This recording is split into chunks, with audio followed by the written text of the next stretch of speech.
ஒட்டுமொத்த ஜல்லிக்கட்டு சொந்தங்களுக்கெல்லாம் ஒரு சின்ன ஒரு கோரிக்கை. நான் 2 மாசத்துக்கு முன்ன ஒரு வீடியோ போட்டிருந்தேன். மலை மாடுகள் வந்து மேல வந்து மேயக்கூடாது அப்படின்னு சொல்லி தடை பண்ணாங்கன்னு சொல்லி. அந்த வீடியோவை பார்த்துட்டு செந்தமிழ் சீமான் அண்ணன் வந்து பார்த்துட்டு எனக்கு வந்து அழைப்பு விட்டுருந்தாரு.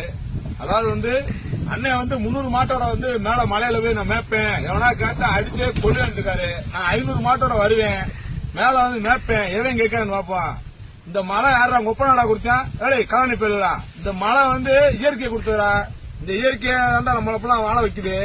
ஏண்டா இங்க மலையில போய் நான் மாடு மேய்க்கிறதுனால என் மாடு வந்து சாணம் போடுது. அந்த சாணம் உரமாகுது. உரமாகும் போது மழை பார்த்தா பசுமை ஆகுதுடா.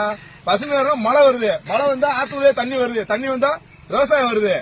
அப்ப என்ன செய்வா, எல்லாம் சோறு எங்க திம்ப, இப்படிதான் தின்னுட்டு வர்றேன். அதனால மாடை வந்து மேல மேய்க்க எவனா சொன்னீங்க, அப்ப நான் பேச மாட்டேன். 500 மாடோட மேல போவேன், கேட்டு வரணும் அடிப்பேன். இல்ல 2020